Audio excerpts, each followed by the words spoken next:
All right, guys, welcome to the Dirt Technology Podcast. I am your host, Ryan Lancer, and this is episode 4. Hope you're enjoying the podcast so far. We've done a couple episodes. Hope you're watching. Hope you enjoy it. Today, we have a treat for you. This is our first guest interview episode. Today, we have none other than Mr. Forrest Dohrmann. Dohrmann, right? I keep saying Dohrmann, yeah. Okay, I got it right that time. All right, this is the man, the myth, the legend. He's coming to us from McKinney, Texas. Forrest is the creator and owner of Eagle Eye Productions. They're an up-and-coming digital media marketing company in the construction space, and they specialize in content creation, branding, awareness, website design and development, recruiting, and training. And Forrest is actually out here doing some work with us right now, so no better time than to get him on the podcast and learn a little more about him. So we're going to start back with his past, work on up to today, and go on out to his future plans on what he plans on doing with his business here. So how's it going, Forrest? It's going good, I mean, it's better now that, you know. Yeah, good call. I couldn't wait. I got mine going early. So, how you liking California weather? I mean, it's the only time I've been in California where it's been wet, raining, and cold all at the same time. Yeah. So that's a first. We definitely got rain. We did plan on doing some job site videos and stuff, and we still are going to make it happen, but fighting a little weather, so that should be interesting. But anyway, so you drove all the way out here this weekend from Texas, right? Yep. Yeah, just north of Dallas is where we're located, and came out during the weekend, kind of hit a snowstorm coming through Flagstaff, Arizona, and got stranded out there. We were going to make it all in one drive. Nice. And then we got stuck. They just shut down the freeway. Oh, you did get stuck. Yeah. Where'd you get stuck at? Just west of Flagstaff. Flagstaff. Yeah. Okay. So they coming down the mountain, they shut that side of the road down. That's the peak coming this way. Is that the 40? Or did you take the 40? I think it is. Yeah, I think I-40? it was the 40. I think I took that road a long time ago when I came back from Virginia, but that's cool, man. That's cool. So, yeah, we've been working on some projects today. You guys will see that coming up. We got some cool stuff coming here from Forrest. He's helping us out here at ASM, getting some marketing going. Okay, so I'm going to start first here. We're going to go way back. We're going to go back to your background, your upbringing. We're going to start, we're going to go way back. So where'd you grow up? Where are you from? So I'm originally from Crystal River, Florida. I was born up north, but then we moved down to the south when I was young. So kind of grew up in the Crystal River, Florida area, which is about an hour and a half north of Tampa on the Gulf Coast. Okay. So kind of just a little hick town, 2,500 people. All there was really good fishing in town. So really? Yeah. So that's where I grew up. Okay. So my dad just moved literally 3 days ago. He just drove in. No, Friday. Yeah, 3 days ago. Time flies. Friday morning, he arrived in Okeechobee. Okay. You know where that is? Yeah. There's like a big lake in the middle. Yeah. She's a traveling RN. She took a job out there, his wife, and yeah, they moved to Florida. So. What hospital is she working at? I don't know. She starts in a month. I'm not sure exactly where yet, but yeah, it's in Okeechobee. I know that. Yeah. I guess they're famous for alligators or something, like big alligators. The whole state is alligators. Yeah, the whole state is just all alligators. You drive in and it's just a pile of alligators there at the border. That's what he said. I have a little brother, and he's like, they were pulling in to find their house, and they said there's a turtle. Yeah. A turtle goes across the road, and then there's like crocodiles or alligators, up on the bank and like sunning, and oh yeah.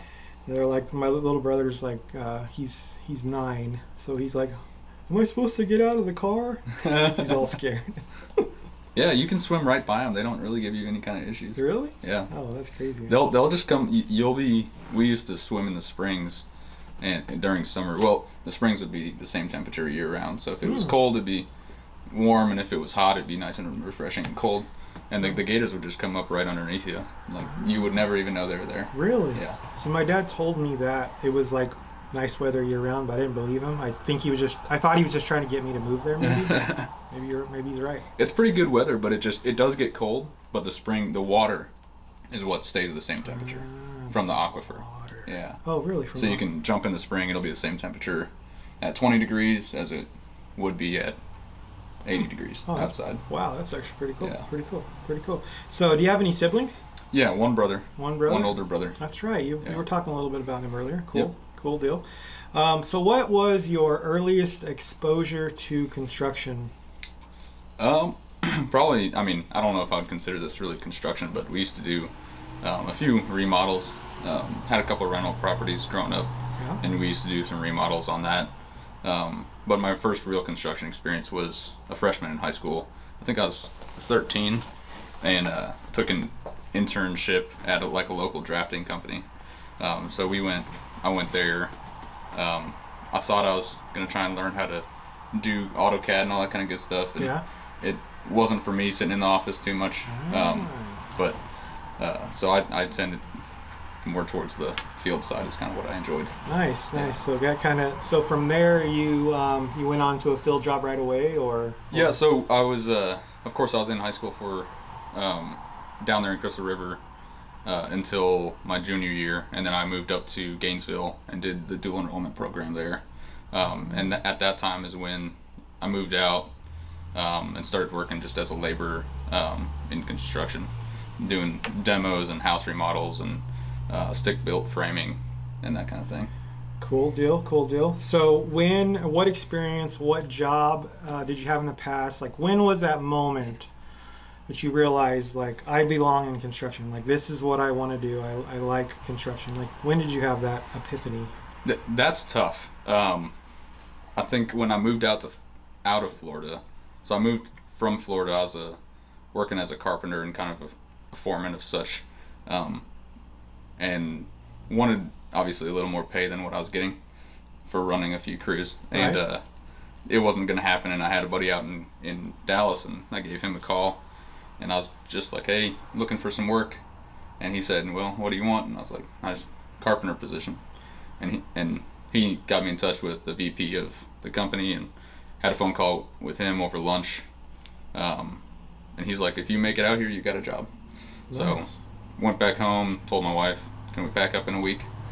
Gave in my 2-week notice, or really 1-week notice, Nice. and moved to Texas. And I think when I went from the framing and carpenter position to commercial construction with that general contractor, that's when I really realized I liked the building process a whole lot more. Just other than just small stuff, the big scale stuff is what really excited me. Nice.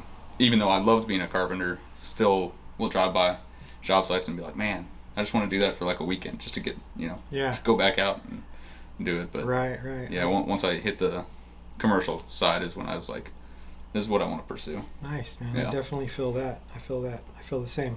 So let's see. We were talking at lunch today, and you briefly brought up that you had a mentor, and Yep. I wanted to learn a little bit more about that. So tell me a little bit more about how he influenced your current journey, like, because I know my mentor set me on my path and pushed me to quit my job and a lot of other things. So how did your mentor kind of influence you, your current journey, if nudge you, or in what ways did he help you? Well, so the last company I was with, I had a superintendent that I got along with really well, and he ended up, like you said, being a good mentor of mine. And really, it was just by digging deep into the weeds on the important stuff as far as contracts go, how to process all the different kind of legal terms in construction, Right. and also dive into really learning about the reason why we do certain things in construction. It was more of the teaching aspect. Right. Instead of just this is how we do it, period. He went more in depth and kind of showed the reasons behind why we do what we do, why these certain things work. And he taught us, mostly our team, the right way to do things. Nice. So it wasn't like the cut corners kind of way that a lot of people do. Yeah. I got really good experience on cutting corners in the last companies and wasn't interested in it. Right. And he was kind of the first that was, taking us on and kind of just showing us the real reasons why we do these things and how we do them right. And so that influenced me a lot. That's perfect, man. That's actually that's perfect. It actually leads right into my next question that I had almost exactly. It was like, so out of all the different companies you worked for, you were exposed to different companies, and they just didn't get it. They didn't treat people right. They didn't do things the way you felt things should, be done. Did that help in motivating you to start your company? Yeah, Anyway? 100%. Yeah, I think there were great things about the companies that I worked for, But I think one of the things that they lacked was just the importance of putting their people first. Right. Not, you know, a lot of companies have that issue.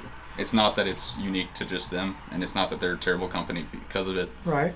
They hadn't learned how to master this skill, and I think they had a few people in upper management that were also making it more difficult than it needed to be. Yep. And really that's what it takes, is a few people in leadership to really screw things up culturally. Absolutely. For the company to just fail. It can be that one, weak link, and that influenced my decision. I think that was the deciding factor. Yeah, it's almost a generational thing. I don't know what it is 100%, but I've definitely dealt with it in my career. It almost seems like it's kind of like you come into a company that was started in the 70s or 60s or late 70s, and it's like, this is the way we've always done it. Yep. It's always, it's bottom line, work, and it's all good. Now that worked then, but we really are getting into a different reality of how things work today. And bottom line's still important, obviously, but Yeah. I think the direction you take to get to that bottom line is totally different with the people, the people that are available to work right now.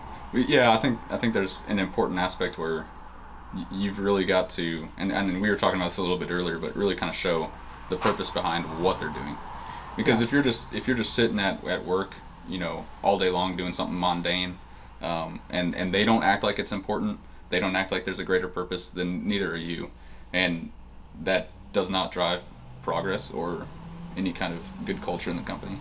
So it'll end up creating that cancer that creates people to leave companies and to jump from company to company. They just don't feel like they're part of something. That's huge, man. And I mean, I can improve on that with my company. You get kind of caught up in the everyday activities of everything, but I think you're absolutely right. And just meeting with you in the last couple of days, I want to start focusing more on that. Just hearing you talk about it, because I see it, I hear it on social media, but you're absolutely right. You're absolutely right. It's not fun for a lot of these kids to come in here and click on a computer for 10 hours a day just to pump out jobs. They really want to feel like they're a part of something, and why are they doing it every day? And you're absolutely right. Well, and I think, and like you said, I think it has to do with a little bit of a generational kind of gap. But I know the old school mentality of construction was, you do it because I tell you to do it, or else. Oh yeah. That's how I learned how to be a carpenter, was you do it like this or else. 100%. The constant yelling, screaming, whatever. And even my first construction job here out in Dallas, a couple of the superintendents were just all about that yell, get things across through the yelling mentality. And they didn't show the reasons why we do things. Right. Why are we working safe? Why are we doing this process? And that breeds into the culture as well, because if all you're doing is just to do it because, that's not going to drive any kind of motivation for any of your people. Yeah, it's true. And it kind of worked for us. It worked for me, because you did it because you didn't want to get yelled at, or you did it, you did it because you didn't want to get yelled at. But you were stressed all day long. You were stressed constantly. Because you didn't know what you were doing wrong. Yeah, absolutely. You'd get a chewing because you did this wrong. Well, and you thought it was right because it seemed right from what they said the day before, or the communication gap. Yeah. Was huge. A lot of leaders don't know how to describe what they want done. Oh, very true. Go do this. Okay, sure. And then somebody will go and do it. Well, that's not the way I wanted you to do it. Well, did you tell me the way you wanted me to do it? Right. And that's where you get a lot of these younger kids that are coming into the industry, that they go into a job like that and immediately get turned off from the construction industry. Yeah, they don't last. I mean, I've interviewed 3 or 4 in the last month, and and it's funny because I pull them in because they say, I have construction experience. Oh no. And I go, oh, awesome. But their resume doesn't really say how long, so I'm like, oh, I wonder how long. He said 2 weeks. No. Yeah. No, 3 days. Oh no. 3 days, 4 days, 2 days, literally the last 3. I had one in here. He's like 2 days. And then I checked up because I knew the company. The company was one of our clients. And so I called the guy, and he's like, I don't even remember that kid. He was on the job for 4 hours. And then he quit. And he quit. He quit right away. I can't do this. I had, when I was a foreman on one of my projects. It was a high school. Yeah. One of our jobs that the superintendent said is he had made some deal with the steel erectors, and we were trying to get ahead of schedule. So we were going to go out there as all of us, as a team, the labor hands, and just clean up all the bolts, so that they and level out all the nuts, so that they can just drop the steel in, Right. tighten them down, and keep flying. Right. And it took half a day for these two new kids that had just come fresh out of their video game studio at their house. Right. And I had one breakdown crying. Oh my. I'm just not built for this. Yeah. I'm just not. I sit in my room and play video games all day long. Yeah. Why are you out here? Yeah. Well, because somebody made him come out and. Somebody and made do that. them come out. Somebody made. Which them. it's good for building character. It but, is if they last. Yeah, I mean, but that's the mentality. Obviously, most construction companies do not want. And what's funny is his brother. He was actually rocking it because. Oh really? Yeah, really? I mean, because you same age, you're close. Same age, you could teach his brother, but you couldn't teach him. You couldn't get him to listen to anything. That's where it's at. And I mean, his brother was over there operating equipment because I could sit him down and I could show him how to operate a lull, and he picked it right up. So he's sitting in the operator seat, helping out while the other guys over there just still cleaning bolts. You give me any kid in here that wants to learn and is willing to learn and doesn't think he knows everything, and I can teach him, ag tech and the software.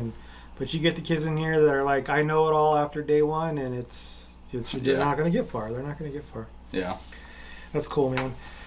So, okay, that's a little bit about your past. Not too much, but cool, man. You got about 10 years history in construction, so that's really cool. Yeah. Kind of behind you to push you through your new business venture. That's awesome. When did you start? When did you start Eagle Eye Productions? Like, what year was it? How long ago? So I actually just passed the 1 year mark. So Nice. Very cool. Last 2019, December 15th, 2019 is when I finally sent out my 2-week notice. Was like, I'm done.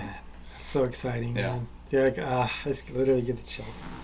Yeah. It was a blast. You're killing it for a year already. Thanks. 'Cause, like, my first year, I didn't do near what you're doing, and I know you're gonna make it, man. So why did you decide to start? Like, what is the one thing? Why did you decide, like, this is it? Notice I'm quitting. Like, what was the one thing? It was kind of a mixture between me giving my all into a company and just not seeing any return. Yeah. And then, they had invested, time in training me and all that kind of Sure. stuff. But there comes to a point where, I've written posts about this, where on onboarding you can give that appeal to them through the onboarding process for the first couple of days. Right. Oh, this is a great company.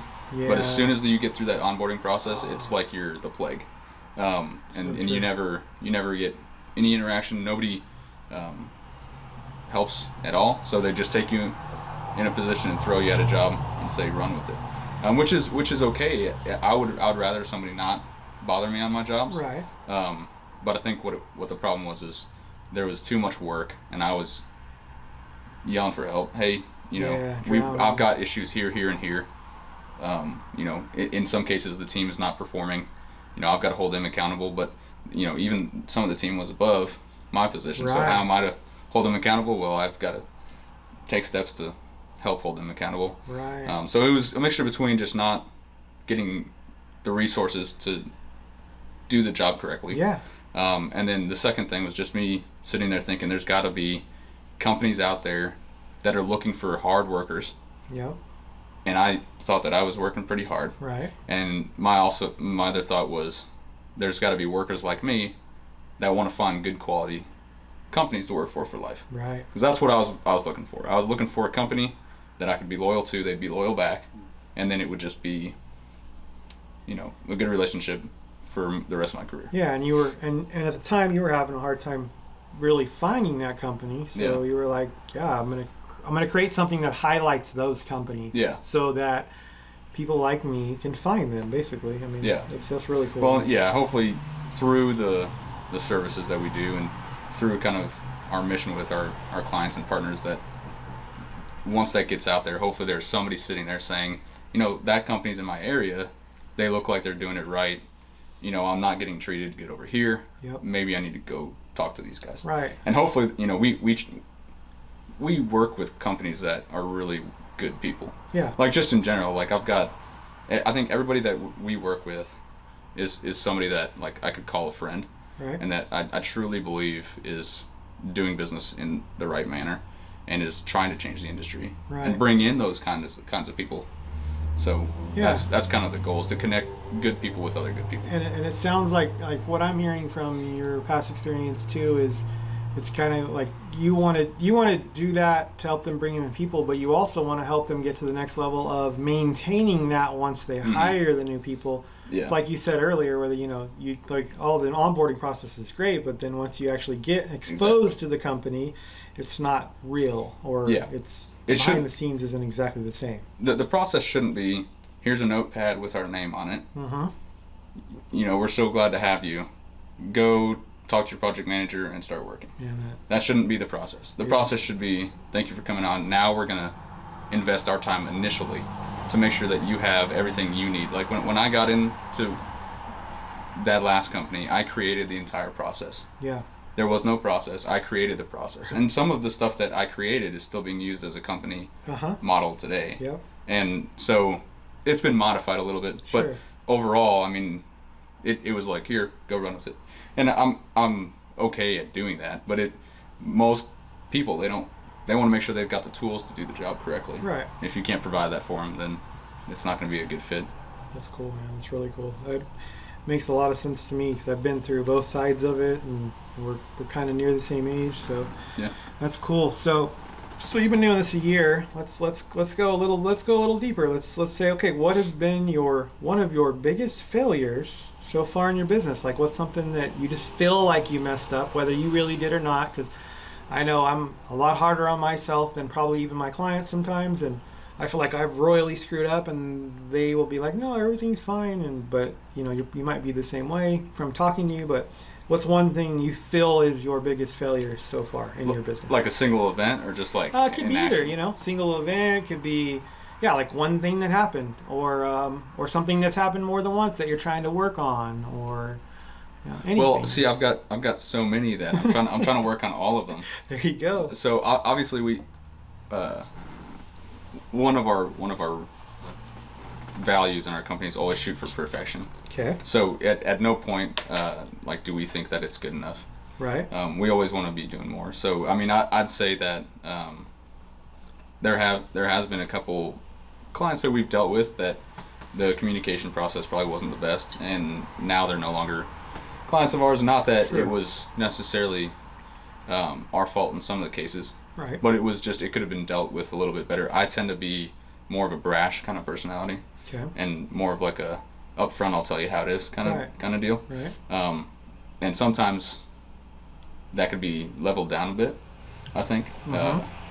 And just kind of trying to perfect the communication aspect is. Perfect the communication. And it was always the same way in my construction career too. It was one of those things where in construction I could probably get into a few arguments and not really think they were arguments, just think that we were just talking, and maybe somebody else has a different perspective. Gotcha. That's cool that you can recognize that. That helps for sure. Well, I've definitely had a lot of discussions with that mentor about it. There you go. Man, mentors are where it's at, man. Yeah. I'm telling you. Cool. So, all right. So what drives you every morning? Like when you get up, what is it that's like, okay, I want to do this another day? Like, what is it?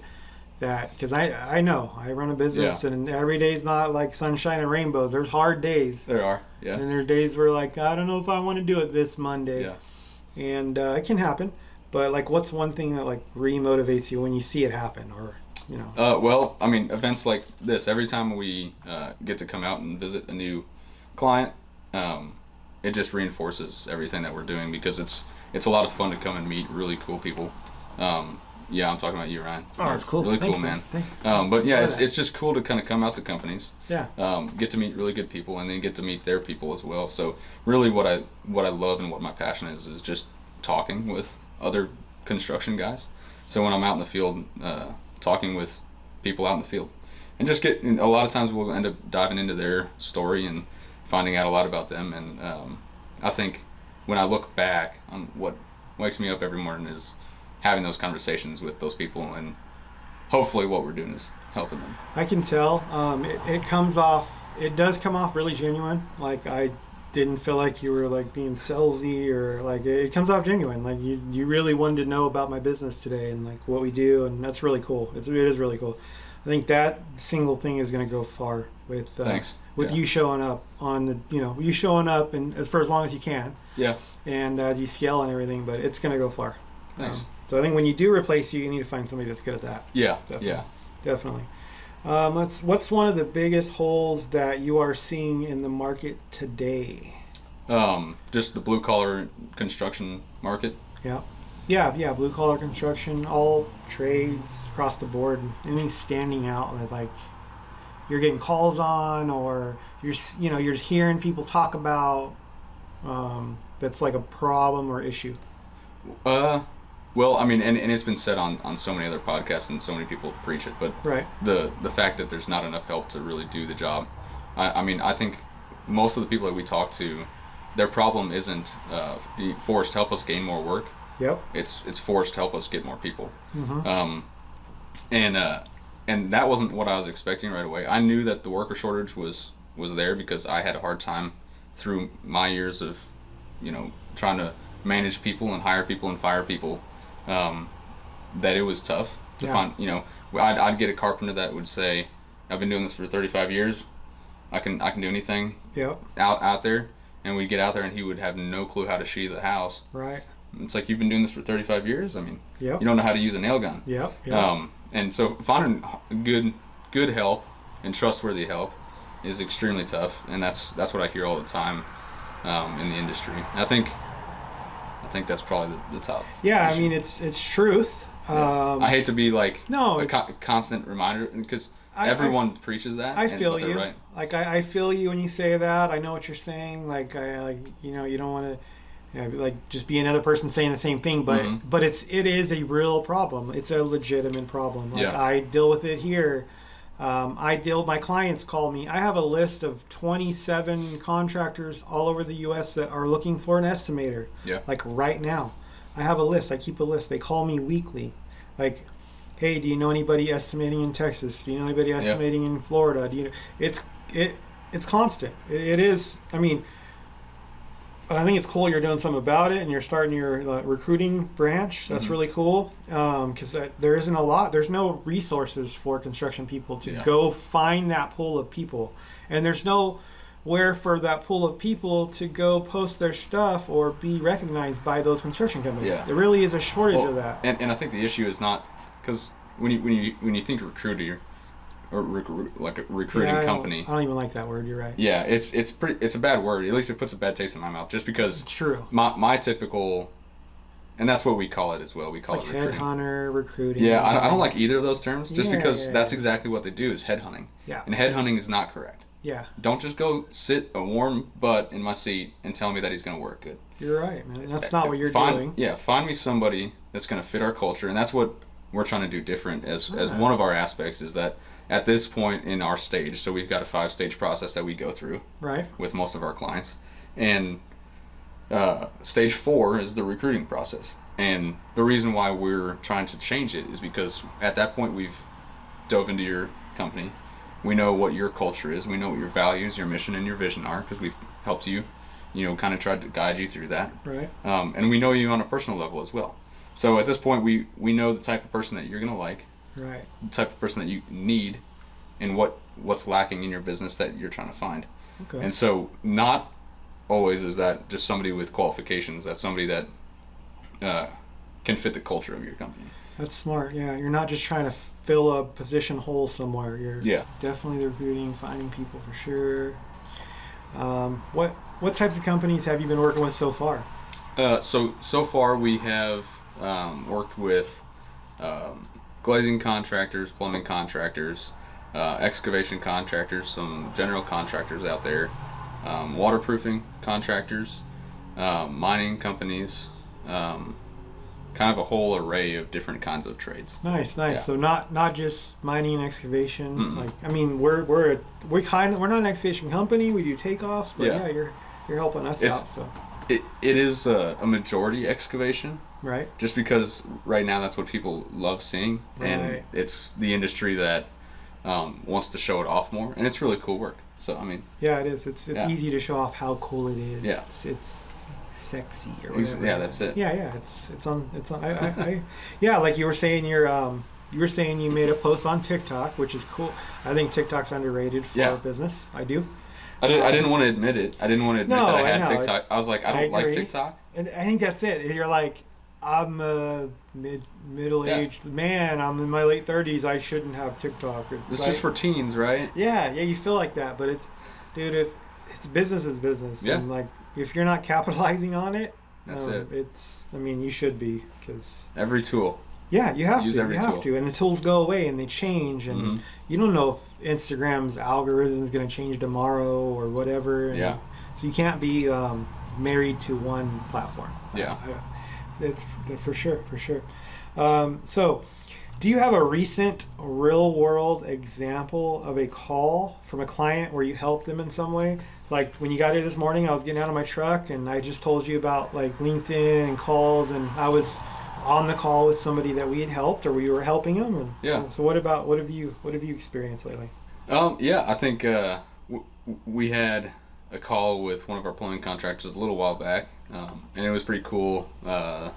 They started some new divisions this year, some service call division, and then also some med gas work. And it was kind of cool to see. They gave us a call. We were talking about their website and how we're going to update a few things on the website. And one of the things that they mentioned was that they were getting a lot more calls and emails, bid invites to their med gas division, and they've never gotten work.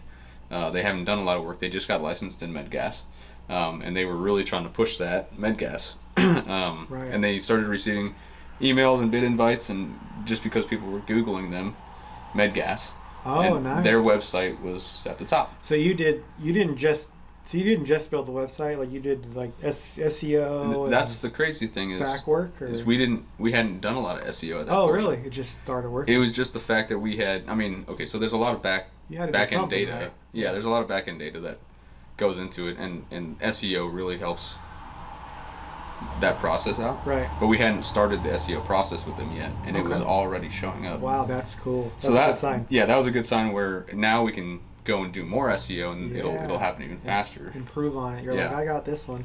Yeah. That's a good example for sure. But For it was just cool to know that something we were doing was providing them with more work in an area that they hadn't gained a lot of work yet. right, and it was a noticeable result where Yeah. they were like, they noticed the increase. Yeah. That's always nice. What is one way the social media has helped grow your company in today? Like growing your company, what's one way it helped? It's definitely given us access to more companies out there as far as to make that connection. So I always say that social media, the real reason why we do social media is to gain that personal connection with people that we've never met. And one of the things that really showed me that was going to Con Expo and being able to meet the people at Con Expo that I had talked to for the last couple months, Right. never met in life. And then we went to Con Expo, and it seemed like we were friends for ages. Yeah, that's so cool, man. Yeah. I know we talked about that a little bit at lunch today, and you had texted me at Con Expo. Yeah. We didn't meet up, but yeah, it's definitely played a part in just the communication, a little text outreach you did with us, and it played a part in me hiring you to do some work for us. So That's good, yeah. That's really cool. What platform do you think has made the biggest difference so far? In my business, or just Yeah. what I see in general? In your business particularly, I think I'm more like what platform? I would say that Instagram's made the biggest difference as far as putting us out there Okay. with other companies. But I also think that's just where I get most of my messages from. Right. A lot of what we get is LinkedIn connections. We're connected with a lot of people on LinkedIn, and we do post often on LinkedIn. And I find that the spiderweb effect of LinkedIn's algorithm, where you like a video or a photo or even a post, and then those people's connections see it, I think that's way better Yeah. for business than Instagram. Yeah. But I think Instagram is where we get most of our contacts from. Yeah, and it fits your company. It's a media. Yeah. It is kind of a media based platform. Yeah. Photos, really good photos, and I could definitely see that. I've had really good luck with LinkedIn long form photo with long form writing. It's it's weird. Like you can see those posts that go viral for people, and I kind of try and mirror that. Yeah. Like, what did they do that worked? And Oh yeah. it's like that long. It's almost like that bullet point long form Yeah. statement with a good photo, and it just picks up. And I mean, I've had like 50,000 views on some of my LinkedIn posts. So it can happen. I think one thing I've found that's really beneficial on LinkedIn is like talking about real world examples, just being completely genuine and open to what you're doing.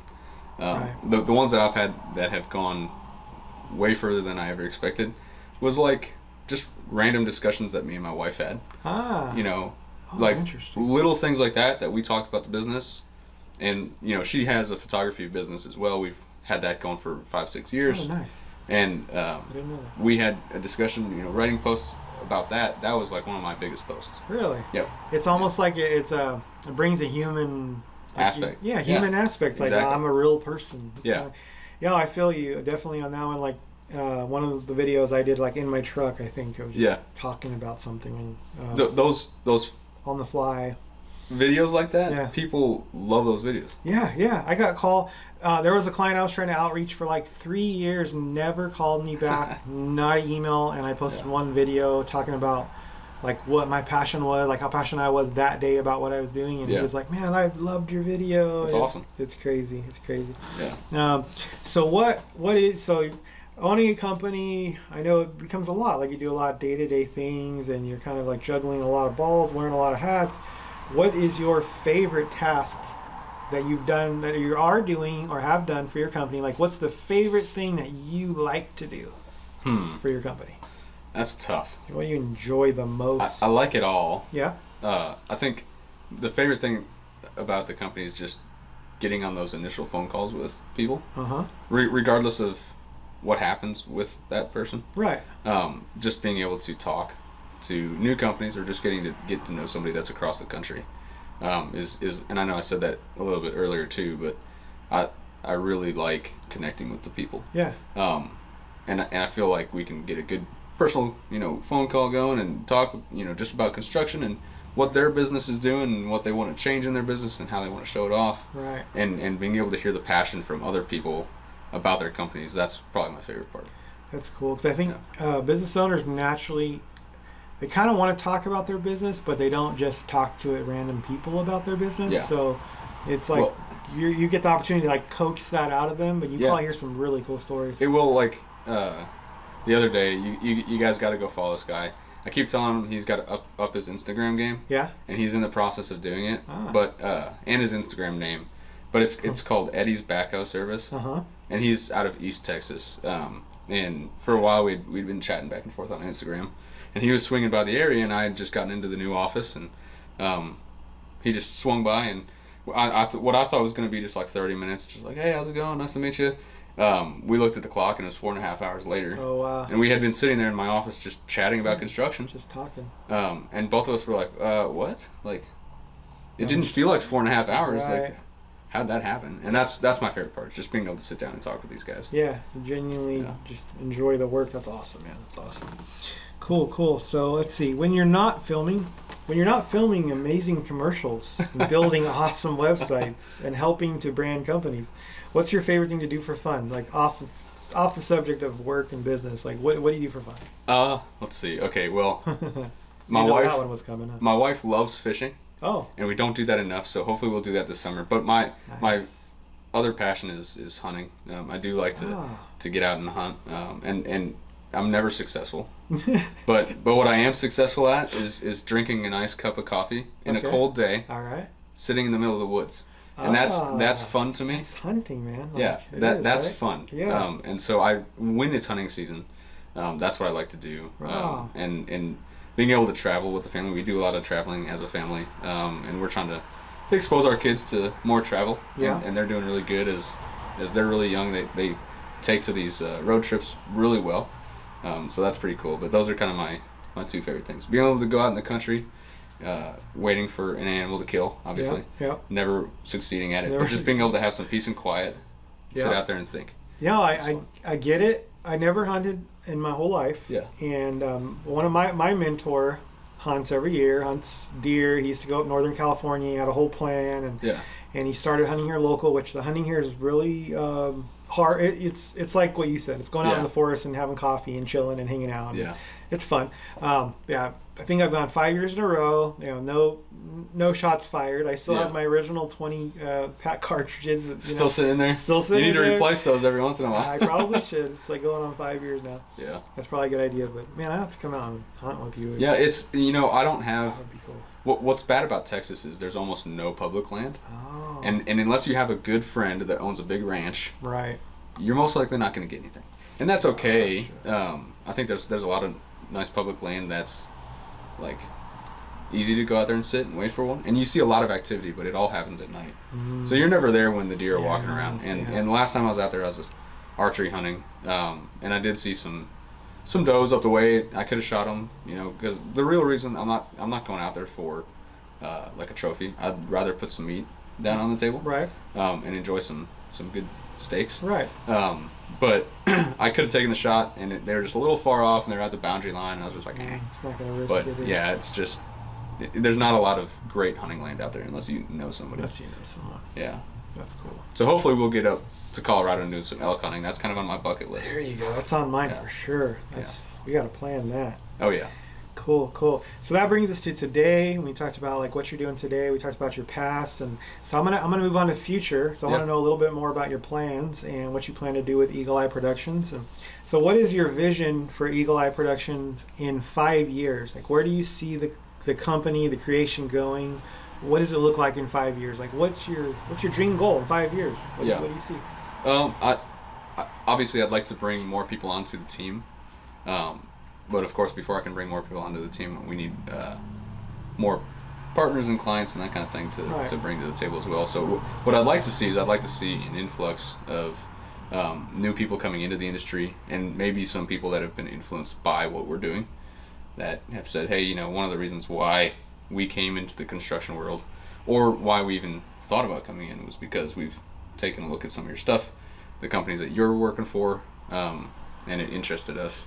And it showed us that we could provide a good living for our family. Right. And sometimes college isn't for everybody, and it wasn't for us, but we came in and we're doing well. Right. And so kind of what I see is obviously building our internal Eagle Eye family, but being able to also build that community in the construction world, in all blue collar areas. So right now, obviously, most of our clientele is in the excavation game. That's just, like we said, what people are into right now. Right. I'd like to see the same thing that's happening in the excavation world happen in the steel world, Right. and the wood framing and the concrete, and all the other different trades, oil and gas, maritime construction, whatever it is. Right. I'd like to see us be a fundamental part in growing the whole blue collar world. Yeah. I feel like you're in a good spot to do that, because I think it's driven by guys like you. I don't know that it's so cool to meet with people, entrepreneurs and stuff, because I think as an entrepreneur, like, you don't realize yourself in your own world, the impact you have on a industry or on other people or other companies. Like, you really don't. Like, you don't. You don't think that you have that kind of impact. No. And it's funny because I sit down with people and I talk to people and I'm like, you could do it. Like, I know you could do it. Like, I've been around you one day and I know you could do it. I hope so. And you will do it. That's the thing, is like, I think there's got to be like a confidence level where you say, okay, like, we've got to start pushing this stuff, or else it's never going to get pushed. It's not. And what I try to encourage is just the people that are out in those trades, that are working those trades, that, everybody says, oh, Instagram influencer or like social media influencer. Right. It doesn't matter if you're influencing 2 people or 2 million people. Right. It's still worth the same to me. Yep. Because that's the whole point, right? Is if you can influence somebody into making a decision that's going to impact their lives through your career or through your experience, you should be doing it. Right. There should be no like, oh, well, should I be doing this? Can I make a difference? You are making a difference. Right. Whether you know it or not, you are. Yeah. And it could be a good or a bad difference, right? Yeah. So hopefully more good than bad. Yeah, and I think, but it's just like you said. I think the only reason excavation is that way is because people are posting excavation right now, or certain companies, certain people. Yeah. You know, I think you could absolutely do the same with your business with other companies, and you will. You have plans to do that, so that's awesome. That's awesome. So what are some other? Let's see. What are some other things besides? We've talked about recruiting. We've talked about like the number one problem everybody has right now is hiring people. Yeah. I mean, is there anything else like secondary on the back burner that's not as exciting to talk about that you really feel is a problem? I think. Other than not being, I think the problem in the industry is not spending enough time on providing your people the right tools to make the job successful. Yeah. Which we talked a little bit about as far as my experience goes in construction. But I think a lot of times it's just the same, monotonous routine on onboarding. Right. And I think that it eliminates the family aspect. And it doesn't matter if you're a multi-billion-dollar company. Right. The people first culture, the service culture is what you need to be doing. If you're not serving your people, then I think that's a huge issue in the industry, is because most companies right now, they don't know how to serve their people. Right. They want their people to serve them all the time, but they don't know how to return the service. Yeah, it's very true. And sometimes it's not that they don't want to. They honestly, they've been doing it for an old school method for just so long that they have never been trained on how to treat people like people. Right. Is that one of the things that you guys are trying to do? Like, yeah, because I think in the construction industry, the mentality, and I had the same when I was running crews. I had the same mentality where it was like, look, we're here to do work. Right. And darn it, we're going to do work, period. Right. You like it or not, we're doing it. Right. And sometimes I had to go that route. There are times when you need to put forth a more firm hand. Sure, but for the majority part, I think we need to teach the industry how to teach the people how to do the job correctly. Yeah. Because a lot of times there are a ton of bad methods out there. You can teach somebody any bad trade that you want, and it will be 100 times harder to get them out of those bad habits 20 years down the road. That's so and I have so many people that I've come in contact with in the industry just because, and one of the biggest problems that I had was being put in a position that was leading people that were in their 50s, 60s that didn't like a young 20-year-old kid leading them. Yep. Because I knew nothing. I still know nothing about the industry. Right. But it was the bad methods of how they've done it for so long that still lingered. Right. And it was like, look, we understand that you didn't do safety way back when, yeah, but it's important to us on this job. Right. Whether you like it or not, you're going to do it safe, because that's the culture we're trying to bring, and here's why we're doing it safe. Right. And I had an old superintendent, not the mentor one, but another old superintendent that really taught me the value in taking somebody's side that did something unsafe and really showing them why it was unsafe and why it would affect them if anything ever happened. Right. Okay, maybe it doesn't seem too important at the time or too unsafe, but look, if it can happen, it will happen. Showing you the why. Yeah. And so if it happens, where are you going to put your family in? Yeah. A position now that you're not able to provide for them, you don't get workers' comp because you're doing it wrong. Right. All this kind of jazz. And I think the training aspect of the people is a huge issue in the industry. Very, very true. Very true. Definitely. That's something we work on here at ASM. Definitely. So cool. Let's see. So how are we gonna? So baby boomers are retiring every day. These senior experts, the guys that have been in the industry for 40 years, like 30, 40, 50 years. Yeah. They're retiring. They're getting out of the industry. Like, how are we gonna get the next generation excited about the industry? Like what are we gonna do? Because we have to get them excited and bring them in. Like, what are we gonna do? Like, what are you gonna do? I think it's one, just being open about the industry. So I mean, I don't. In my town, you were either going to go into the military or you're going to go into construction. It was there were not like a lot of other options to do when we were coming out of high school. So we always had the familiar Army recruiter come to the high school and do speeches and whatever. Right. Come join the military. But a lot of the guys that went out of my high school we did have a lot that went to college and stuff, got good degrees, but a lot of them either went into the oil field industry or they went into construction right out of high school. And that was kind of what I did. I did take a few years in college, dropped out of college, went straight into full-time construction. Right. But I think we just need to present it more at a younger age. Younger age. Because going through elementary, middle school, high school, you never hear construction as a career path. Right. You just don't. And I think if we can influence any of that process where we can help bring blue-collar trades in as a viable option, a viable career path at a younger age, I think that will help attract younger people to come into the industry and understand that it is a hard job. Right. But there's a lot of pride in this industry. It gives you a lot of value as a person to work in this industry. And you can make a really good living. Yeah, and if you have a good company to go to, you're not going to kill your work-life balance. Right, right. Yeah, and it's not something to be shunned of like, oh, I'm a construction worker. Yeah. Or like, it almost has got that like coat tail behind it. It used to be that way. I mean, when I was just coming into the industry, I was proud to be a construction worker. But when people would ask me, oh, what do you do for a living? And I'd tell them, they were like, oh, like almost like, I'm so sorry. And I really loved working in construction. So like, it was why? it was always baffling to me. I was making more money than they were. Are you doing okay? Yeah, I'm doing great. Like, I love it. Like, I might be working a lot and some good hours, and it is tough work, but it's a lot of fun. And I always make the joke that you kind of have to be crazy to work in the construction industry. Right. But I mean, in reality, you just gotta love building. Yeah, it's rewarding. It's rewarding to see that end product.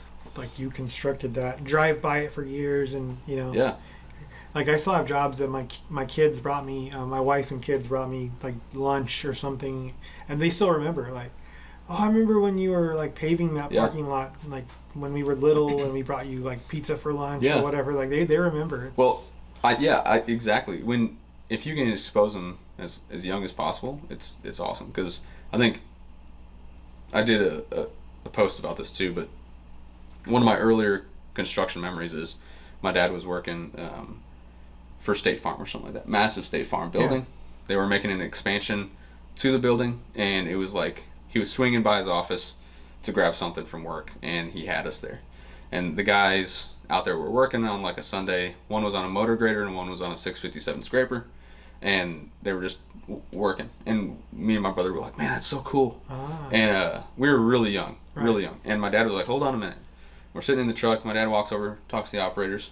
He comes back. He's like, you want to operate those machines? And we're like, heck yeah, we want to operate those machines. Oh, wow. And he took us over there, and we sat with the operators, and they showed us how to do it. I was in the scraper, and my brother was in the grader, and that was really like I was like, man, this is cool. Yeah. Like moving earth, you could feel the power behind it. It was a lot of fun. Yeah. And I think that probably influenced at least a little bit. Yeah, and like how do we introduce like youth to that now? It's going to be a tough challenge, but I think it would be cool to have more hands-on at a younger age. How do you operate equipment at a younger age? Yeah. How do you work a nail gun or how do you do the trades at a younger age? Right. Because especially at a younger age, and especially now that I have a young son, they are so active that why not give them something to do with their mind that really shows like, hey, this is a career path that you could do someday. Yeah. And it's a blast. Like they're gonna go out there and have a blast working it. Yeah, it can be rewarding. You can actually enjoy it. I mean, you come home after a hard day's work and like you're tired and you're beat, but you feel like you accomplished something, like, and you want to go back the next day for more. It definitely makes beer taste better, so that's a plus. When you come out of a 110-degree day, breaking your back all day, and you grab that first beer, that does taste really good. Yes, sir. I spent many days on hot paving machines, like running the screed. And did you at least have the umbrella? No umbrella. No umbrella. No, we didn't get umbrellas. No umbrella. We didn't get umbrellas. I remember the first company I went to work with that had an umbrella. I was like, oh, this is a great idea. That's a thing? Why didn't we think of this sooner? It's just an umbrella. Kid, probably gonna have skin cancer later. But. Oh, I know. I had a framer that was on one of my jobs that I think he was like, I don't know, almost peak in his 80s. Yeah. And he was still out there working with the guys, and he was running the crews. I mean, he was like the VP of the company. and he just loved it so much. But he was this really grouchy old guy, really grouchy, but he loved it. So, but Right. every year he would go and get chunks taken out of his nose, his cheeks, Yes. and his ears. They would scoop the cancer out of his face. No, it's Because he's been out there for 80 years. yeah, you know? it is. It's sad, but it's true. And Yeah. my father-in-law's got the same thing happening. But there's ways to prevent that. Yeah, It's just, you just gotta take. I don't care, you know. That's what it is. It's the whole tough guy Yeah. mentality. Like, it'll be fine. Well, they'll just take it out and I'll be okay. Yeah. Yeah. Like my father-in-law is the same thing. Like, it's not healing. Hasn't healed in 2 months. You might want to get that checked out. You Yeah, know? right. Nah, I'm fine. It's fine. So. That is funny. Cool, Forrest. Mel, thanks for coming out, man. I'm gonna wrap it up there. I think we're Yeah. approaching an hour, but it's been a good time, man. Yeah, that's crazy. We talked for an hour. Yeah, it's flown by, but glad you came out, man. Yeah. Super cool meeting you, and look forward to finishing out our project. And Yeah. thanks for coming, man. Thanks. for coming. Appreciate it. Nice to meet you. Yeah. All right, we're gonna sign off there. This is the Dirt Technology Podcast. Thanks, guys, for watching, and we'll catch you on the next episode.